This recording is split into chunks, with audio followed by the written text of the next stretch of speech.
Is joy a human right? Should it be? Is joy a lofty goal that we consider last once all our basic needs are met? Or is it possible that joy is the first domino that sets into motion many other virtues and rights? Is it possible that joy is an act of political resistance, a tactic for igniting social change? Out of dozens of rights, why did our founding fathers famously highlight just three? Life, liberty, and the pursuit of happiness.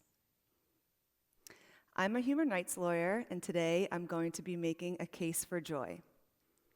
I argue that joy practices are an overlooked force that can not only enhance our own lives, but also create a ripple effect for a more just world. Whereas feeling happy might be a fleeting emotion outside of our control, I argue that pursuing joy is deeper. It's something that's based on choices we can make and actions we can take even in the midst of struggle. Now, my joy journey started about 8 years ago and has continued ever since. About 8 years ago, a few life-changing situations converged for me. I was becoming a human rights lawyer working on sexual abuse cases while processing sexual trauma of my own, and at the same time, I was diagnosed with 2 autoimmune diseases, one of which is life-threatening if left untreated. It was during this time that I really started exploring joy, of all things. It was sparked by a friend who gifted me the Book of Joy by His Holiness the Dalai Lama and the late Archbishop Desmond Tutu. It was one of those moments when the exact message falls into your lap at the exact time that you need to hear it. I remember reading this book everywhere, on the subway, in hospital waiting rooms, outside the courthouse on my lunch break. I was glued to it. I felt like Belle from Beauty and the Beast. I was captivated by these 2 leaders who have both faced unimaginable oppression and yet spoke at length, an entire book, about their choice to practice joy. I became curious about the historical roots of joy, and I discovered that almost all the ancient philosophers and great leaders talk about it. From Aristotle to John Locke to Martin Luther King Jr., and many claim that joy is a core value both for individuals and societies.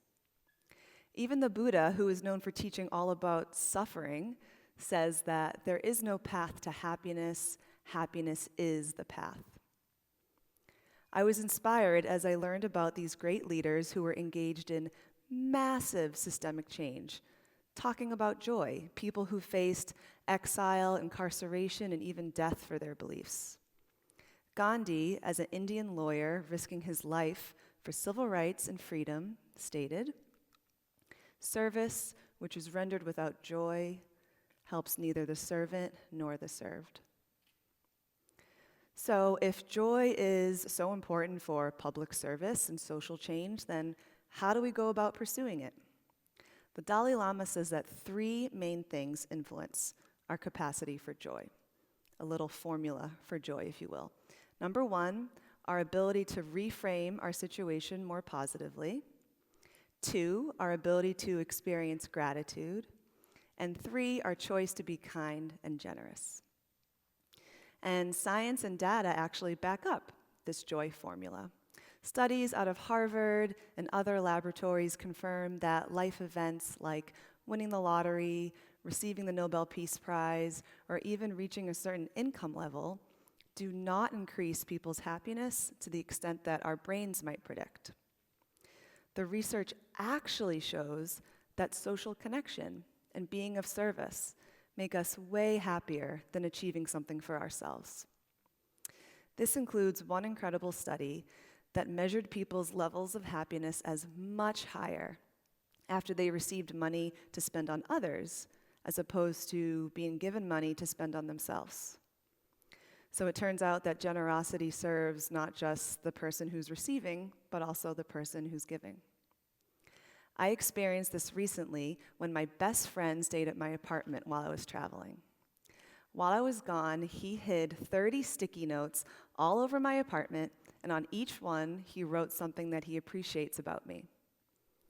It brought us both so much joy over the next few weeks as I found them in pots and pans, or in the freezer, or in my sock drawer, and I texted him a photo of my delightful discoveries. Now, joy isn't just beneficial for your mind, it can help your body as well. Studies show that joy practices decrease inflammation in your body, which is great for anyone, and especially those of us with chronic illnesses who experience painful flare-ups. So, given the benefits and the power of joy, what role, if any, should the government play in upholding it? This might seem like a weird question, but at one point, joy was considered crucial for establishing flourishing societies, hence being written directly into our Declaration of Independence. So, where is it today? Well, it hasn't completely disappeared. Massachusetts, for example, is one of 3 states in the US that has a constitution that protects seeking and obtaining happiness. Some countries like Japan, South Korea, Bolivia, and Ecuador have national constitutions that protect the pursuit of happiness and good living. And the Kingdom of Bhutan actually measures its country's GNH, gross national happiness. And in 2012, 193 nations voted unanimously for a UN resolution to identify joy as a fundamental human goal and a key to sustainable economic growth. And they also created an annual International Day of Happiness.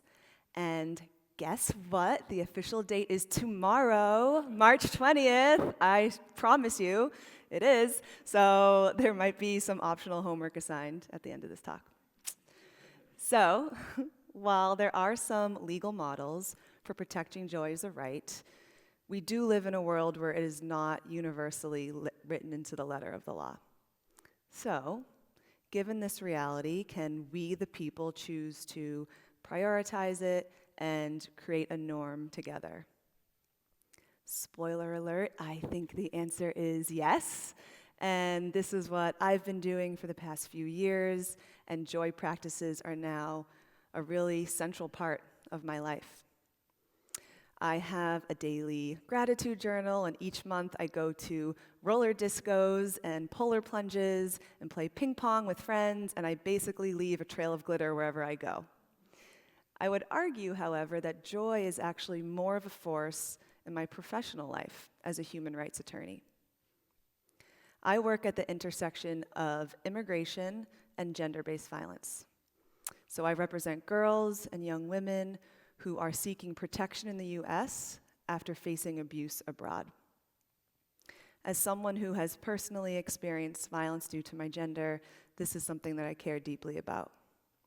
In fact, 1 in 3 women worldwide face sexual violence in their lifetime.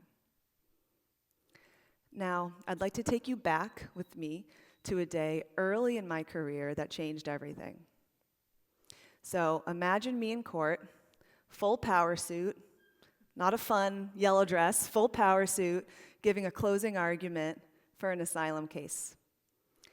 So you might be picturing me doing a Wonder Woman pose or making some very dramatic hand gestures, but instead, I was holding a 6-year-old girl in my arms. Her name is Layla, and she was my client. That day, she was wearing a pink fluffy dress, and me holding her was not planned and typically not allowed in an asylum hearing. Layla came to the US from Guatemala after facing horrendous sexual and physical abuse at the hands of her uncle. She crossed the border as an unaccompanied minor, which means that she didn't have an adult caretaker with her. She was coming here to seek safety and reunite with her mom. Now, even though Layla was a child, the laws in this country say that she still has to prove her case just like an adult. So we worked on it for months. And because I'm an auntie and I had just finished the Book of Joy, I decided to infuse joy practices into our court prep. So this included having legal meetings in my office while sprinkling in dance breaks and playing with dolls and lots of drawing of fun things like puppies and mermaids and flowers and this pretty awesome portrait that she made of me, but also more serious things like using drawing as a method for her to tell me about the abuse that she went through. Now, on the day of Layla's hearing, that day that changed everything, the waiting room was a bleak scene. There's no food, drinks, or technology allowed, so it's mostly just silence and nervous energy and the sound of shuffling papers as lawyers are reviewing their case files. For me and Layla, however, it was a carnival. Why? Well, we can't bring in snacks or phones, but we can bring in markers and paper.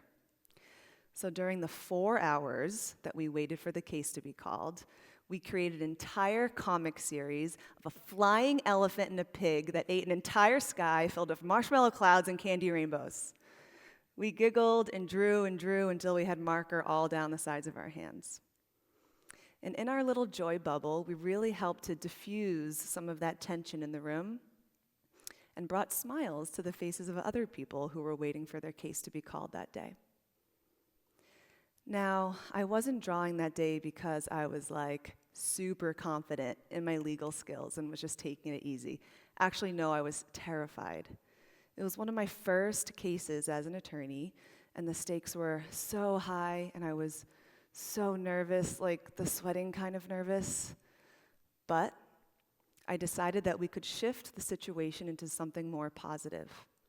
I knew that us entering the hearing more relaxed would pay off way more than me memorizing my closing argument word for word. And in the end, Layla leapt into my arms because we had created that connection, not as lawyer and client, but as human and human. And ultimately, we won Layla's case, and she is now living in a safe, loving home with her mom, who continues to send me photos of the incredible art that Layla creates.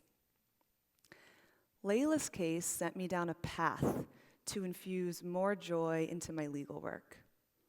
I wanted to treat all of my clients this way, regardless of their age. And it took off like wildfire. Whether it was having my clients share with me the latest anime that they're into, or patiently letting them show me 20 photos of their prom dress from every angle you can imagine, I met my clients in a situation that was tough and shifted it into a more gentle, kind space. Even though my meetings now took much longer, I noticed that we started winning more cases and faster. When I asked my clients how they felt about my non-traditional approach to lawyering, they said things like, "It made me trust you more. It made me feel normal for a change. It made me feel like we were a team." And then a light bulb went off. Joy reminds people of their humanity. Joy practices made my clients feel more comfortable sharing the details of their abuse, and I was able to build stronger cases. Joy was the catalyst for protecting their human rights, which is awesome, but I didn't want to stop there. Because I realized I don't want to fight for human rights if that life doesn't also include the person's right to pursue their joy. So I created a nonprofit that brings together legal and holistic support for survivors with a deliberate emphasis on joy practices. From art class to ice skating, to morning dance parties, to visiting the Museum of Ice Cream, all things that I never anticipated being a part of my weekly cadence as a lawyer. And I know that painting our faces in glitter isn't going to heal trauma in a single morning or win somebody a green card, but showing someone that you deserve joy and I'm here to be a part of it helps plant seeds of worth and possibility. And I know this from being on the receiving end as well, because I'm convinced that joy is what saved my life. So when I was diagnosed with my autoimmune disease, I was put on a self-injection medicine that I was told I would need to take weekly for the rest of my life. Now, I am terrified of needles, as I'm sure many of you can relate, so this was pretty devastating news. But each week, I would do what any good athlete would do. I would psych myself up. I would give myself pep talks in the mirror and tell myself to toughen up as pure adrenaline pulsed through my veins. And it didn't work at all, at all. The whole tough girl, eye of the tiger thing, I was still freaking out. I couldn't do it. And then I thought, instead, what if I thought about things that made me grateful to be alive? I would sit down, needle in hand, and literally think about swimming at the beach with my friends, or jumping on one of those huge trampolines. And I noticed my nervous system start to shift into a feeling of safety instead of battle. And I didn't know all the science behind it yet, just that it worked for me, and I was able to take my medicine.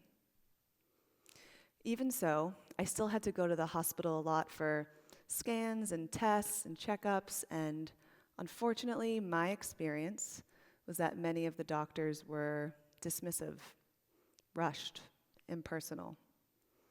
There were many times that I would literally burst into tears right after they left the room, while still sitting there in my hospital gown.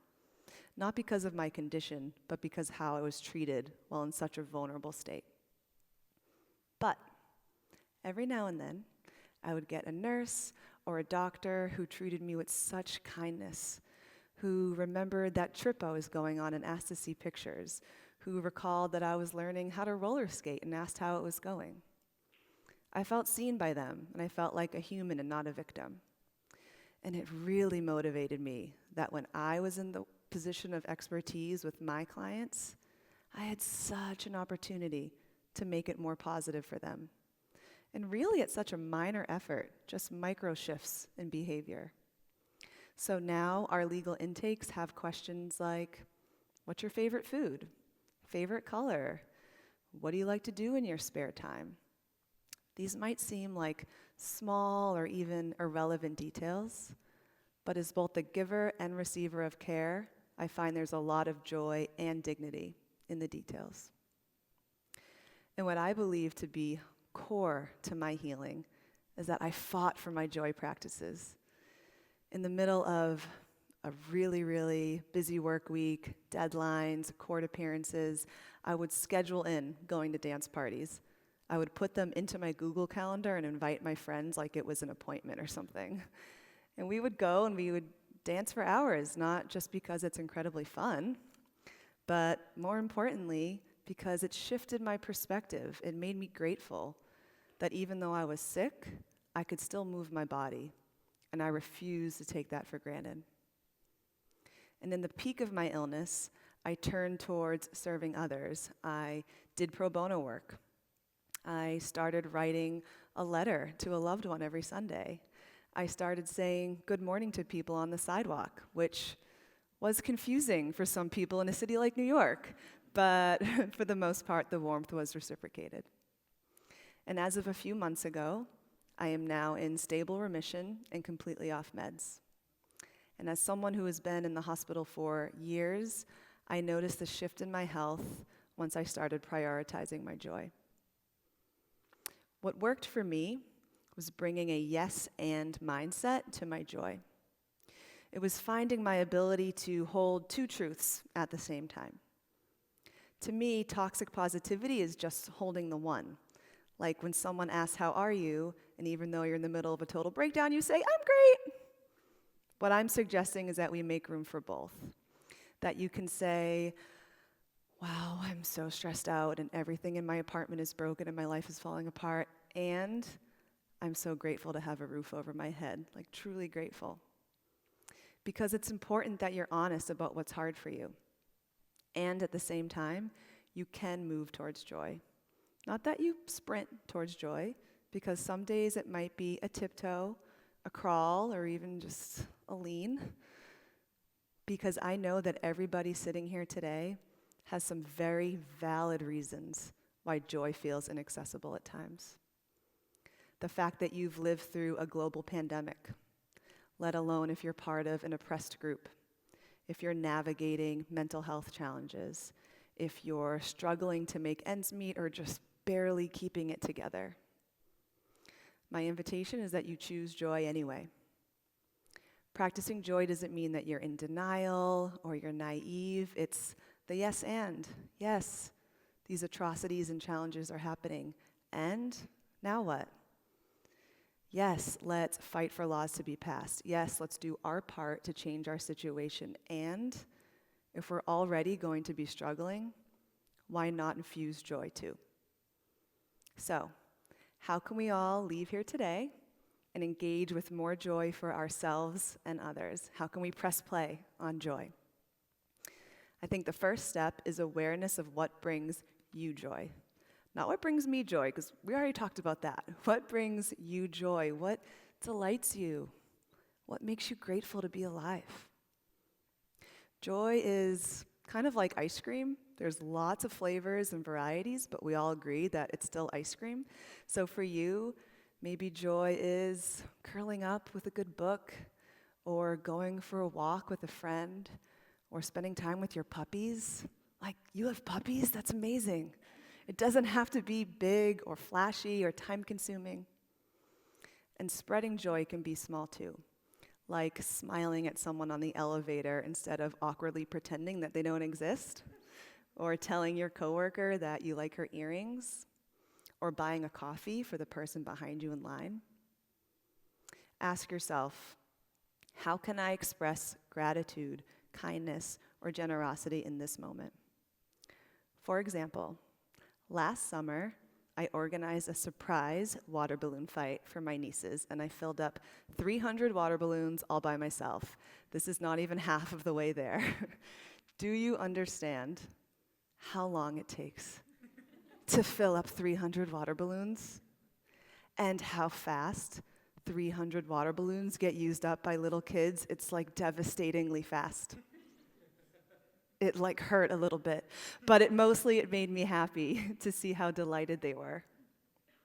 Because as we learned, by spreading joy to others, you are boosting your own as well.